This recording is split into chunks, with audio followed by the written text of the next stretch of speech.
Welcome to What's Happening in Social Media. Please use the sidebar and chat amongst yourselves, ask questions, use the Q&A.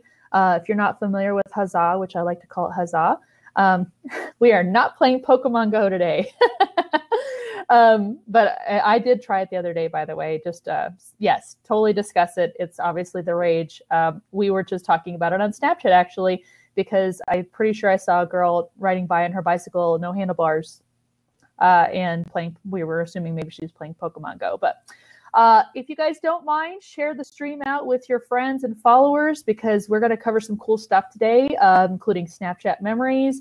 A lot of things going on with Facebook, Instagram, Pinterest, Twitter. There's a lot of stuff going on in the landscape this week. So would love to cover all that stuff today. So just a reminder, you can post questions in the Q&A tab here in Huzzah. And let's get rolling and start this off, shall we? So we're recording again, and it'll be available via replay later. But what makes it happen is all the chatting and stuff going on too, because you guys are why I'm here. So let's break into it. I'm going to pin my link really quick. This is a link to my website in case anybody wants to check on stuff that I provide. I have my YouTube gallery there of all my how-to videos, blogs.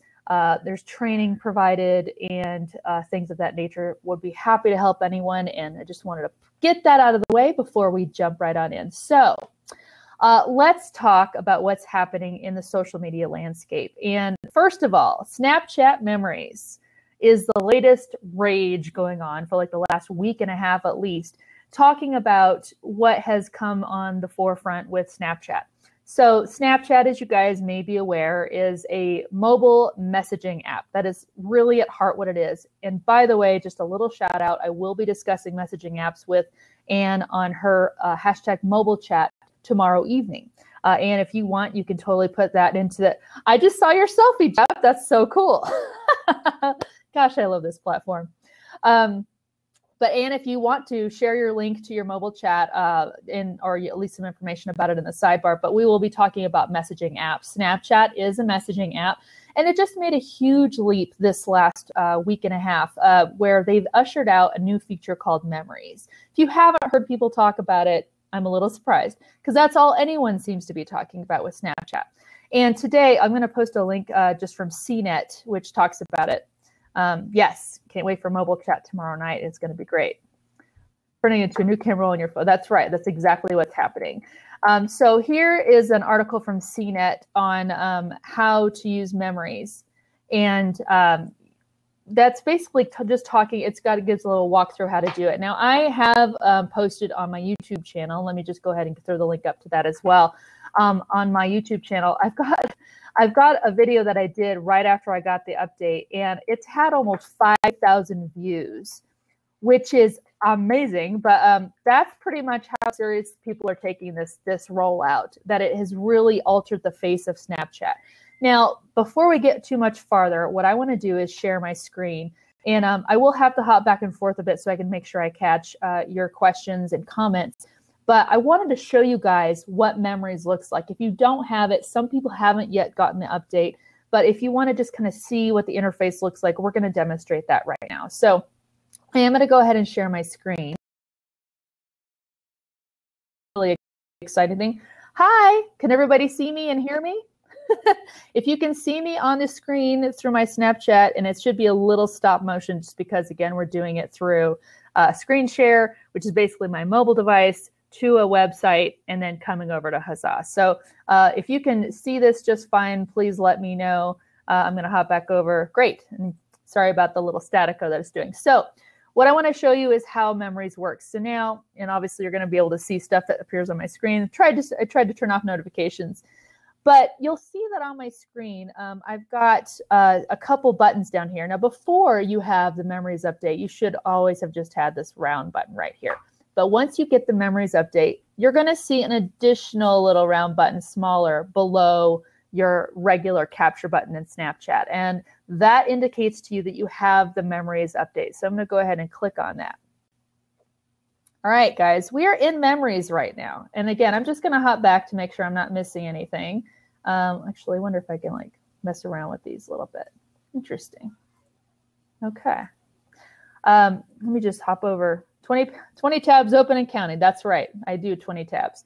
So memories basically looks like this. Now, if you first are starting with memories, you're only going to have 2 tabs. You'll have snaps and you'll have camera roll.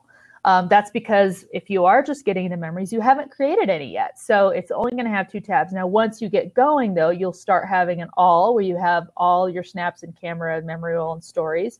And also stories, which are things that you've created. Now, I like this setting because I've actually got my settings in Snapchat to where it saves my daily stories in here. So remember when we used to have to go in and manually download our stories, whether by selected scenes or the whole story? Now it can automatically be saved here in memory. So I love that part. You'll see I can access my camera roll. So for instance, I did a screenshot this morning of where I biked. And if I wanted to, I could go ahead and share that. I just held my finger down on it. I could actually share that to my story today, or I can share it to Anne. I'm going to go ahead and share it to Anne. And you're going to get a screenshot of my bike path this morning that I did. But that was because I captured that via screenshot on my device this morning. And so now I'm able to save that and share it within Snapchat. Are we freaking out yet? Because that's pretty amazing. And there are a myriad of different options you can do with that. Obviously, if I've got some videos I've been able to save in cloud storage and get onto my device, I can now save those and share them directly into Snapchat. This is one, actually. This is touting what we were going to be doing today. I was able to share that as a memory into Snapchat. So that's how this all works. And again, I'm just going to hop back in and stop the camera. Right?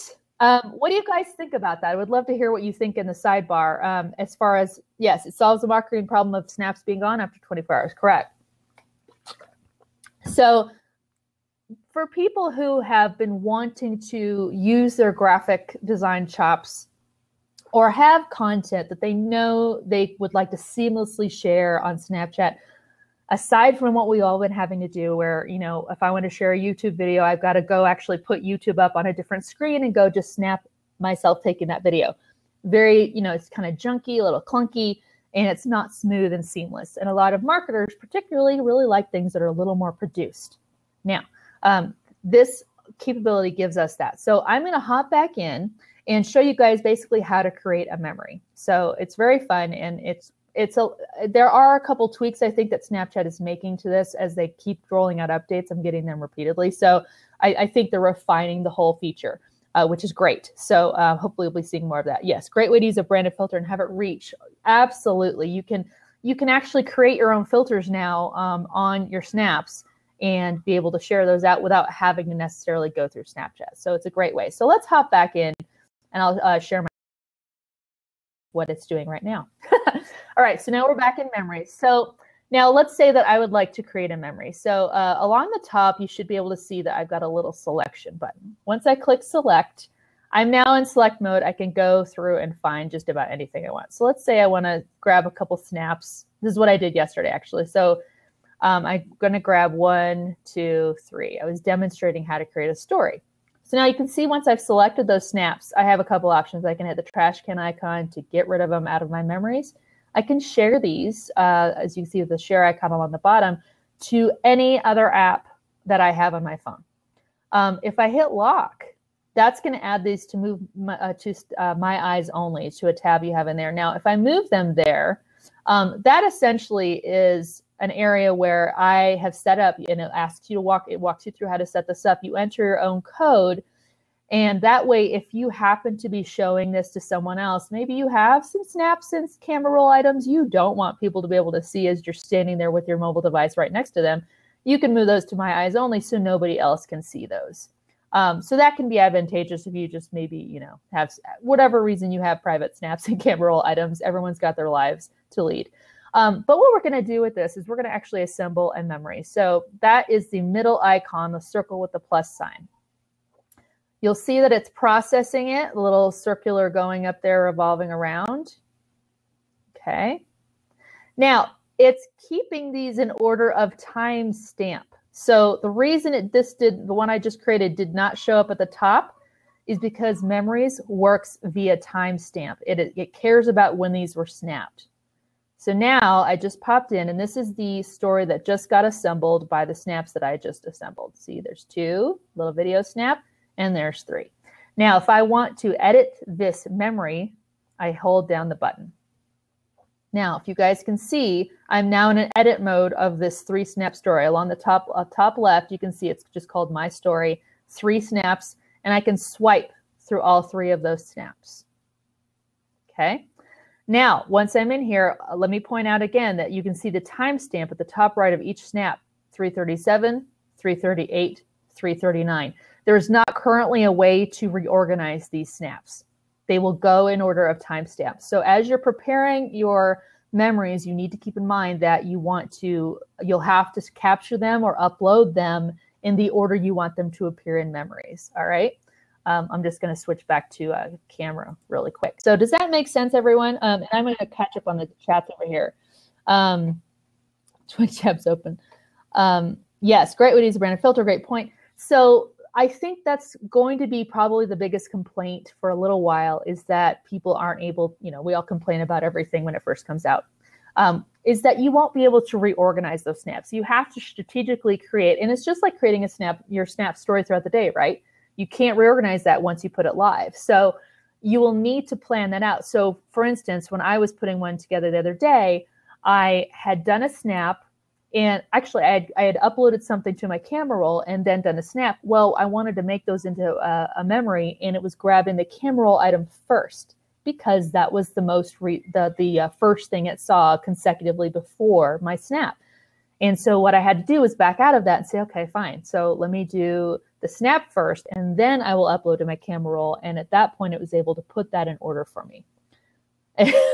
I know when I'm in the screen share thing, and again, apologize for that. I'm sure, actually, let me see if I can just pull out my screen meet. And that way it might solve that problem a little bit.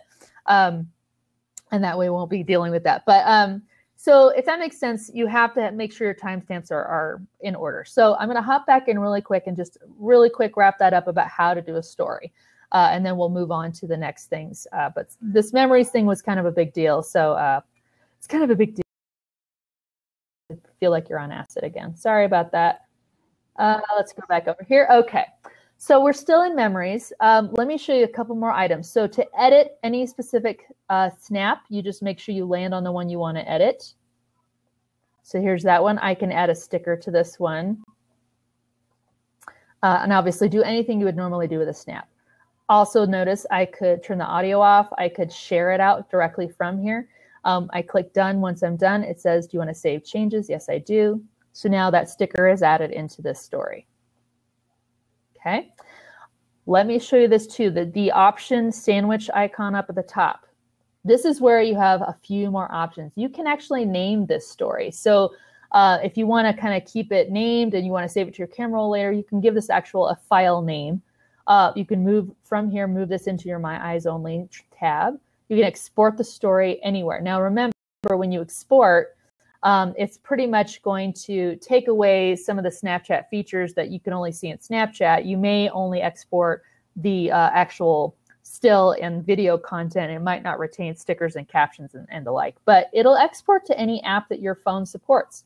So, I could save it to my Dropbox. I could share it via Bluetooth or Google or Facebook or Twitter or my Drive or anything like that. So you have all those options. You can also save this to your camera roll. So let's say you've just created this. You don't want to share it out. You actually wanted to just edit this in Snapchat and save it to your camera roll. You can do that as well as you can delete the story and add snaps to the story. Obviously, you can send the story, and that would send it out either to your story and or to a friend. And that, my friends, is how you do that. Now, I'm going to hop back out really quick, and let me do one thing I want to show you guys. If you go into your account settings, you now have a memories tab in settings.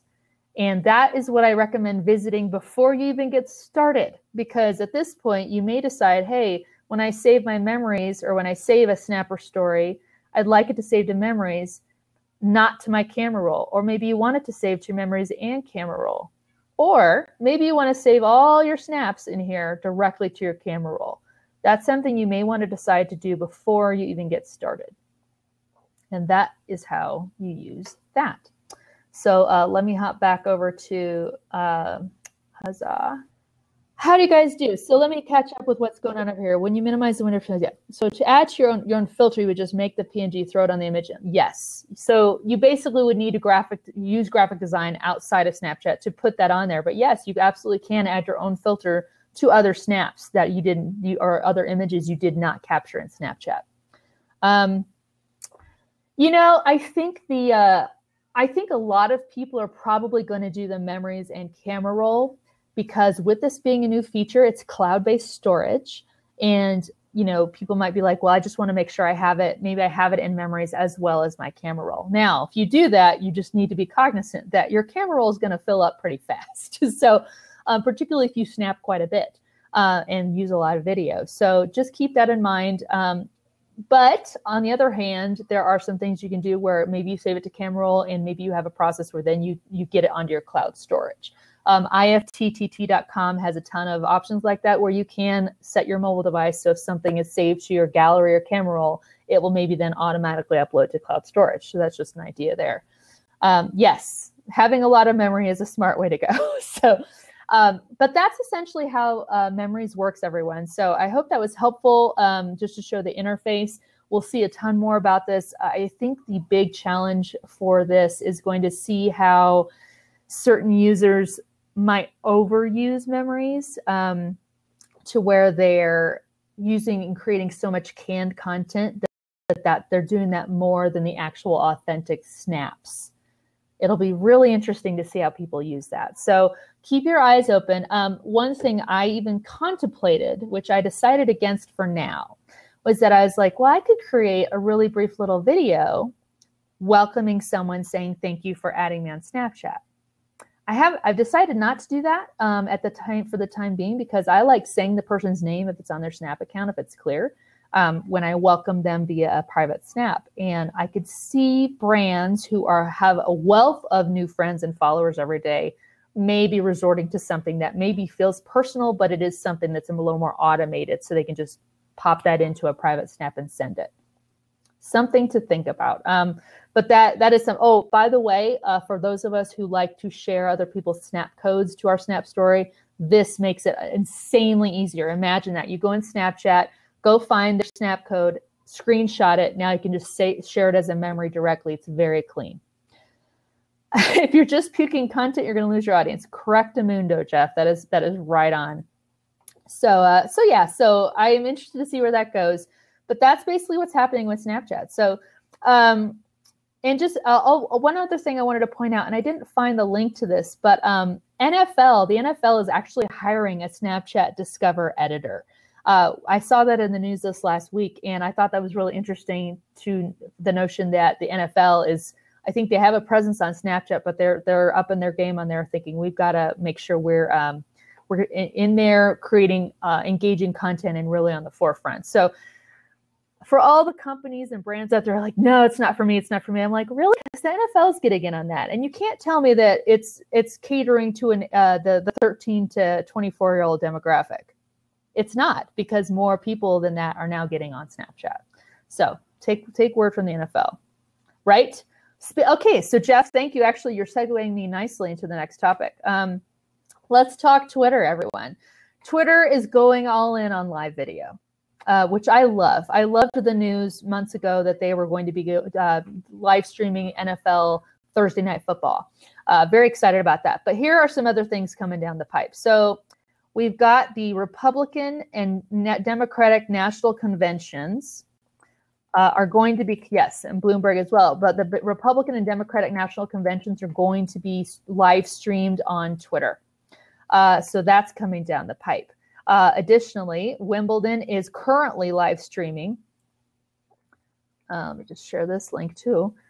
Wimbledon is already live streaming their tournament on Twitter, and you can watch that live. There's a link there. Mashable also has an article about it. You can see that as well. So that's coming down the pipe. And then, yes, as Jeff already mentioned, Bloomberg has just coined a deal with Twitter to have their own channel as well. So Twitter, and I don't know what you guys think about this. Right now, Periscope is very inherent in Twitter. There's even now, when you go, you can click a button to go live on Twitter. Now that does take you directly into Periscope. What the question is will Periscope persist as a quasi-native live streaming tool within Twitter, or will Twitter develop its very own live streaming tool where brands can live stream? Will Periscope perhaps be more of the average user tool, whereas Twitter will let big brands live stream directly without using Periscope's interface? I think that's going to be really interesting to watch and see how that works.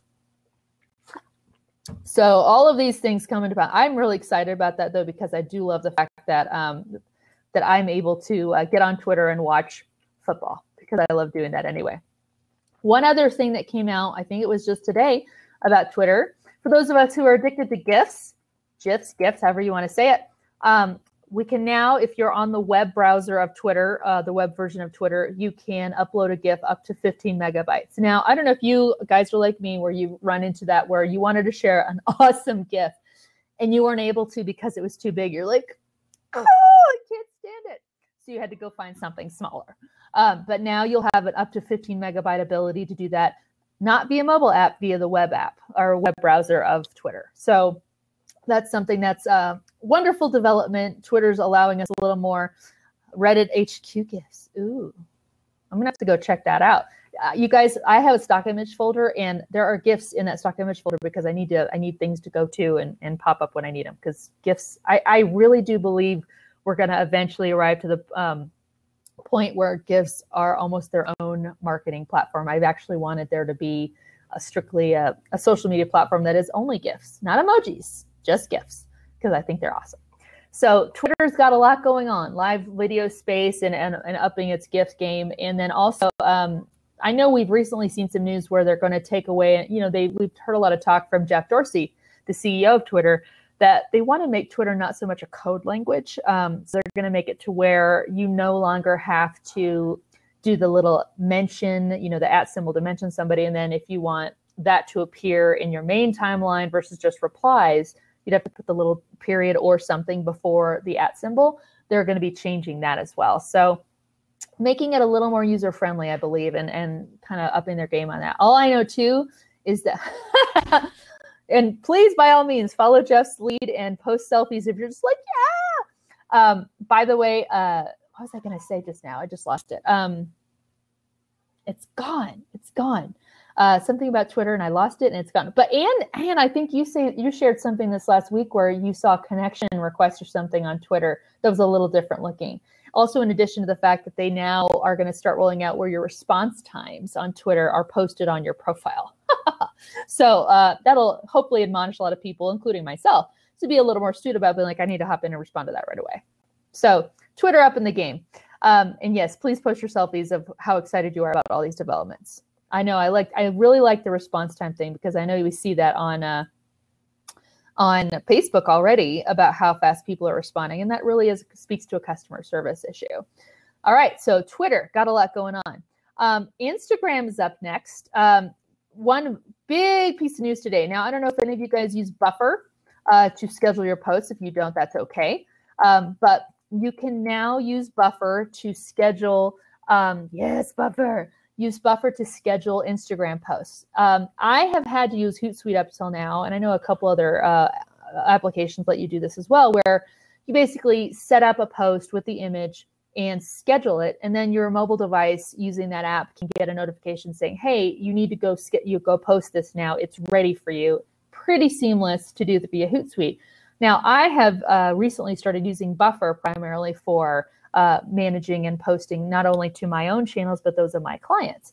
I find the interface more attractive and friendly. The feeds are easier. My team can use it easier for approvals. Schedugram. The one notification. Did you have to pay for that, Jeff? Was Schedugram a cost? Because I've heard there are ones that you can use that actually cost money, whereas the Buffer update, it's letting you do one Instagram account for free to be able to let you schedule posts out to an Instagram account. Yeah, that's some of them, the costs are negligible, so that works out well. But just so you know, if you are a Buffer user or have not yet used Buffer, Buffer's free account will let you link up one Instagram account and schedule to that for free. I use Buffer. I have not seen this update yet, but I'm looking for it in the next day or two because I definitely have some Instagram accounts I need to hook up on that. So very excited about that development. Also, something else I have not yet seen, but I've been checking every day for updates. Analytics are coming to the Instagram mobile app. I know Joel Comm has seen this on his already, so I'm hopeful that it'll be coming soon. But eventually, on the top right corner of your profile tab in Instagram, you should see an analytics option where you can now start to see all the things we've always seen on Iconosquare, which was a third-party app to see analytics for your Instagram account. But now we should see these natively within the Instagram app. Fabulous news, since so many of us are trying to engage and create content that is generating engagement and response and shares. And, how do we know we're doing that other than just eyeballing? So analytics make the world go round. All right. Any questions thus far about Instagram or Twitter or Snapchat? Because we're going to keep moving right along and drinking more water. Woohoo, data, right? And data makes the world go round. All right. And this, again, speaks a little to our mobile chat discussions tomorrow night. So this will be interesting. Will the buffer update let you use mentions? I don't know. That's a really good question. It did not mention that in the article that I recollect, if it's going to let you mention people in when you're setting up that. I think that'd be great if it did, because right now I know Hootsuite does. Get them on Twitter. Jeff, call them to account. All right, Facebook Messenger. So we're going to segue into Facebook now, which has several things going on. I have talked a lot about in the recent weeks about private social or private media versus social media, also called dark social, but really just known as private messaging or group messaging, direct messaging. And Facebook Messenger app is essentially setting up to where now you can log in or switch accounts between one Facebook Messenger to another Facebook Messenger account on the iOS app. Not on Android yet, but that'll come down the pipe. It does sound sinister. I know it's dark in that it's just hidden from the shining light of sharing things publicly. But essentially, it'll set you up to where if you are a brand manager and you need to work with multiple Messenger accounts, so say from a Facebook page versus, which is what I would do, a Facebook page's Messenger versus my own Messenger, eventually the mobile app will let you switch between those two accounts so you can seamlessly not have to log back out or log back in or sign in with something else. You can switch between the two or three or four. So for those of us who do work with multiple Messenger accounts, and gosh, I don't know about you guys, I have really had to block out more time lately. It's become part of my my marketing strategy to allow myself time to respond to Facebook Messenger messages. Because so many more people are using that to directly connect with someone. I know anytime I am gaining a new friend on Facebook, we tend to start communicating via that. It's faster than email, that you get push notifications to your mobile, which are on already, and you're able to send attachments. I'm finding that I'm using that quite a bit more frequently than a standard email app. So just something to think about, and we'll talk about that tomorrow night on mobile chat, where that's really going to have to become part of a marketer strategy to incorporate more time for responding via messages. So I love Facebook Messenger. I've been using it for years. People are like, oh, I've been Snapchat since the beginning. I'm like, I've been on Facebook Messenger for like 8 years, so I love it.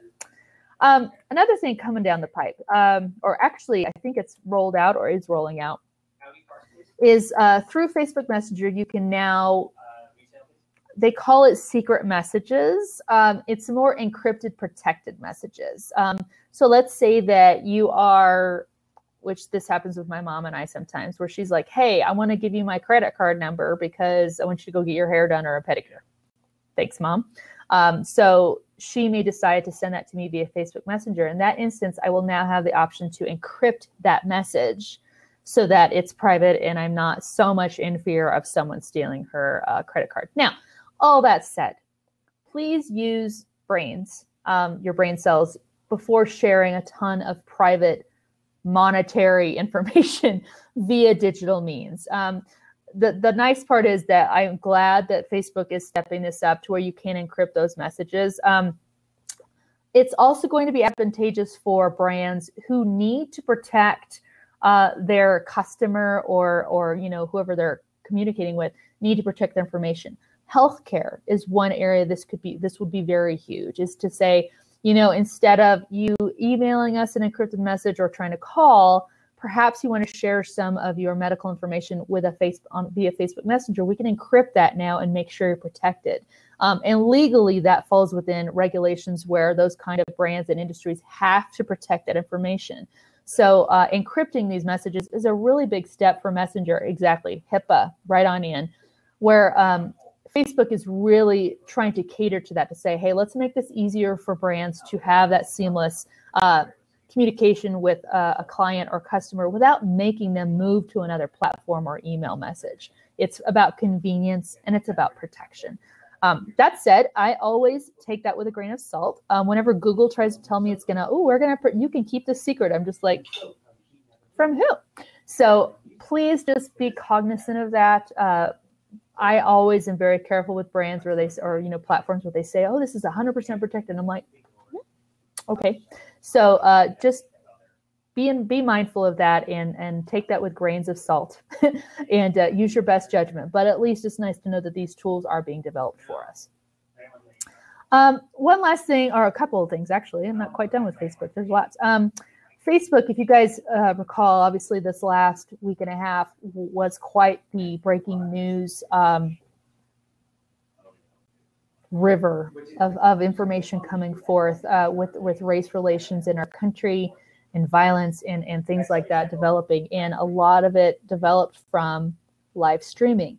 And we've seen tons more of that where breaking news and even sometimes violent news is being relayed through these platforms and their live streaming capabilities. So I think that we are going to be seeing a lot more of that, where platforms are struggling with how do they decide if something should be aired or not.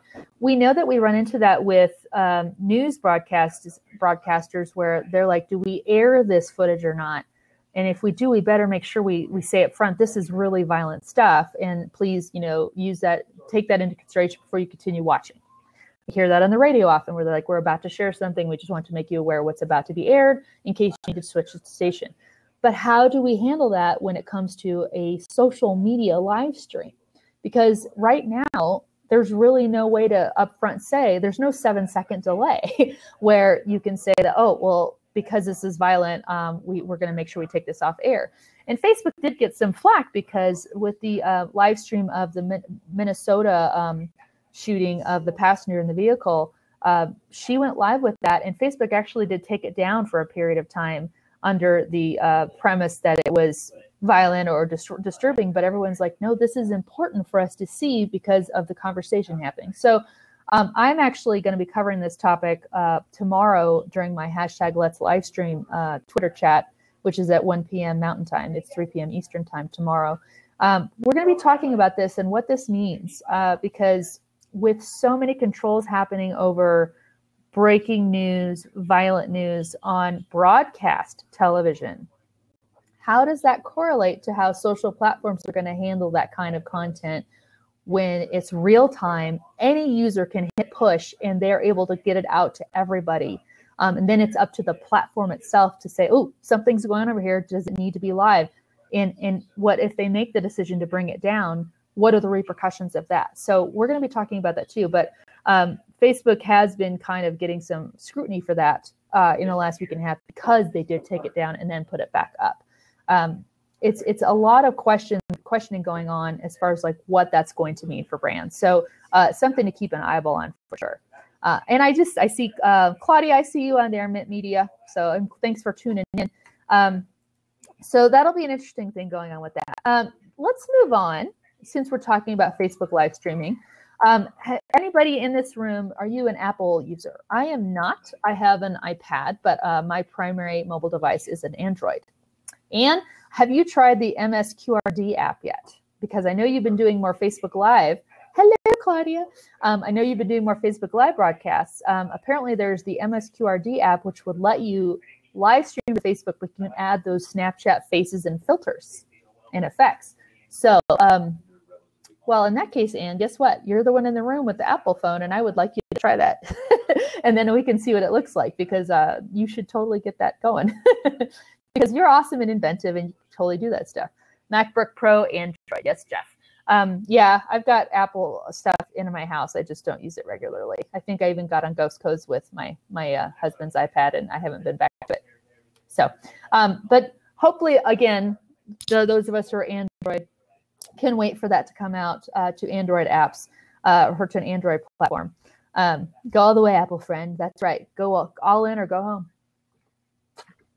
So I'm keen to try that out. And I think eventually that's going to come to Android users as well. And of course, the news that Facebook Live is eventually going to let us do multi-person streams versus just a single stream on Facebook Live. Can't wait for that. It's going to be so awesome. So that's coming to the pipe, down the pipe, whatever. We're all piping our way through that. But going to wait for that to come along. Now, I have some big news, and I don't know if you guys are aware of this too, from Facebook. I think this is going to be huge for people who have brick and mortar stores for which they're actually selling to customers coming in their doors. So I want to post this next link up here. There's some new tools to track your store measurement for how your customers are getting to you from Facebook advertising. So what you can do is basically you can measure when your users, when Facebook users are going to your store. And there's two ways that Facebook is rolling out to do this. One is called Offline Conversion API. And I'll just post this little text right here. Offline Conversion API, and the other one is in-store visit measurement. Now, the link I posted from Social Media Week goes over this a bit and how it works and how to get it set up a little bit. Again, it's getting rolled out, and Facebook's had some API, right?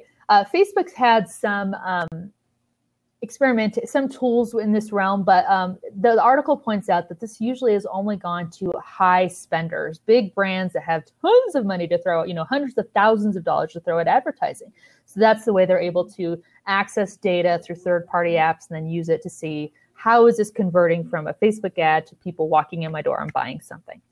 So here's how this is going to work essentially, and this is just the one takeaway for this. So Offline Conversion API is where you can upload your store's sales data into Facebook, and it will use that data to then match to user information to say, okay, based on what you've given us, we can tell that this sale of a typewriter, who I just grabbed typewriter, is now matched to Jane Smith, who saw your ad and she lives in your area and she's the one who went to your store and bought that typewriter.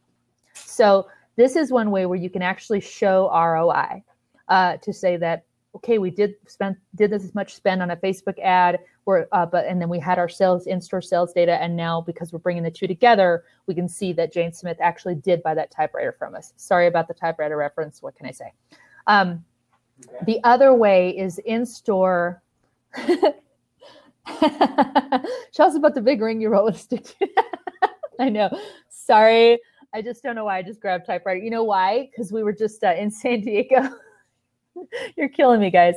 We were just in San Diego this last week, and we went to a thrift store and we saw a typewriter. I'm like, oh, it looks like a typewriter, London. It's a correlation.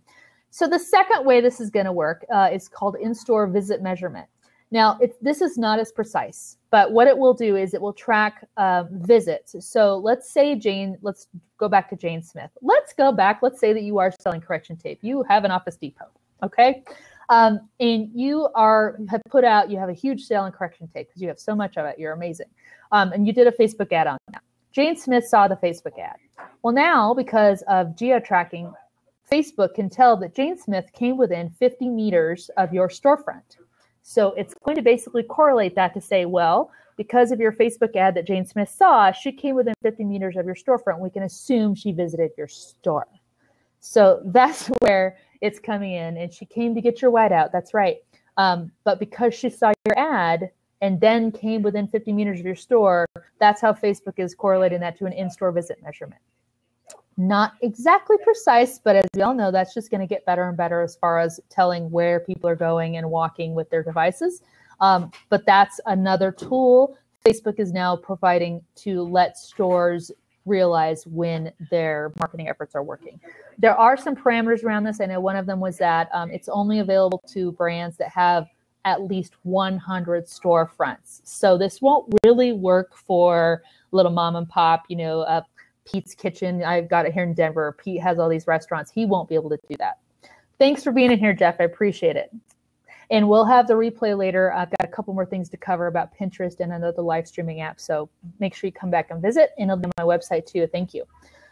So those are the things, a lot of things coming up from Facebook, obviously. So, and since Facebook is the juggernaut, the big, I don't know why I keep calling it juggernaut, but I do, the big primary marketing platform, these are all things that are helping brands communicate effectively, communicate privately, track data, track sales data, and those are big deals. Thank you for sharing that selfie. I love that selfie portion. I don't know that anyone has used it with so much prowess as Jeff has in this whole time. So that's what's happening with Facebook. So I have one update about Pinterest, which is interesting. Let me post this link in a sidebar.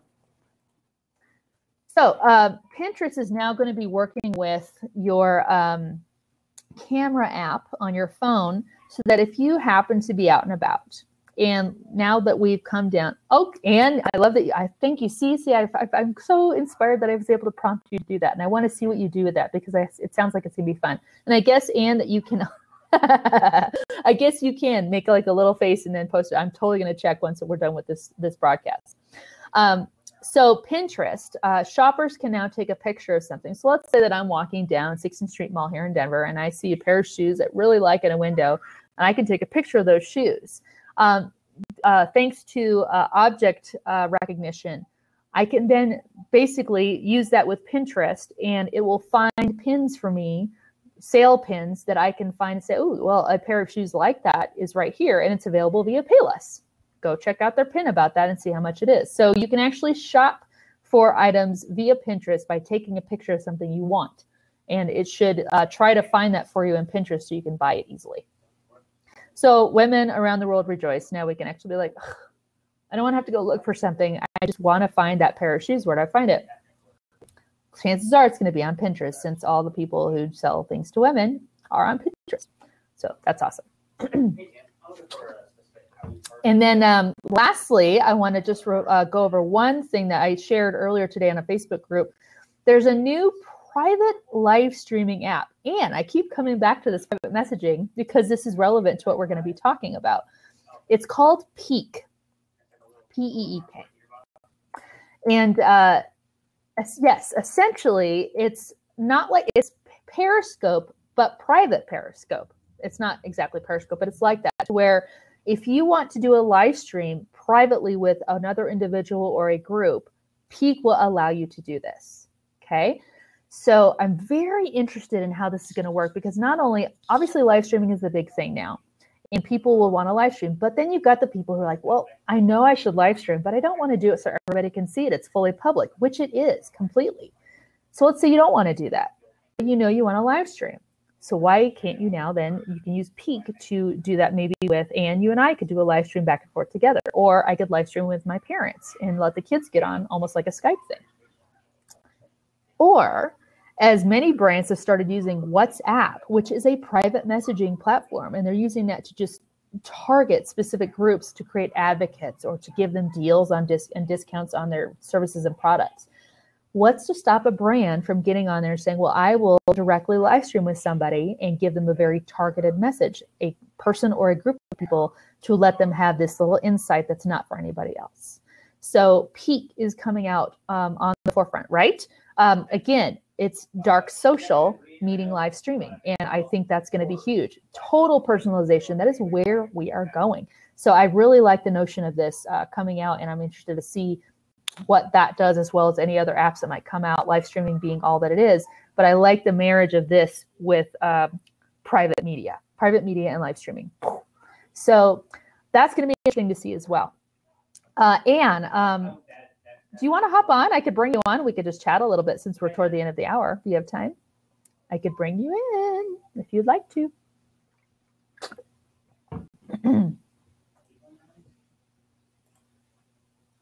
Okay, no sweat. I understand. but I appreciate you being in here because the chat is what makes this happen for me, because then I can see questions and things. But anything I didn't cover that you can think of, any new developments? I think I grabbed most of the new stuff. And as we all know, something will probably happen right after the show that will be like, well, I could have covered that. I know my head is swimming too. So let's do one last thing. So I'm going to share, again, I'm going to be talking about the onset of live streaming video, sharing breaking, possibly violent news, and what that means for platforms. That's going to be on Twitter Wednesday at 3 p.m. Eastern time. And if you'd like to share the mobile chat stuff too. So tomorrow night, mobile chat. So this is 2 Twitter chats tomorrow you'll want to partake of. Tomorrow night, mobile chat, we'll be talking about many of these updates we've talked about today, where it's the encrypted private messaging on Facebook, private live streaming via Peak, which is rolling out, how Snapchat and private snaps work together, all these things that are helping people connect privately, dark social, to where you can get more traction and more targeted engagement in those ways. But that's something that's, that a lot of brands need to strategize for. Thank you very much. All right, that's all we have for today. I appreciate you guys tuning in. Watch the replay, share the replay. And we'll be back next week. Next week is the when and where of social media. So we'll be talking about when and where to use social media, because so many platforms, so little time, so many different audiences that we need to connect with. Everyone's different. And everyone needs to use it differently. So we'll talk about that next week, Tuesday at noon Mountain Time, right here on huzzah.io/reallySocial. Thank you, Anne. Thank you, everyone, for tuning in. And I will see you next week.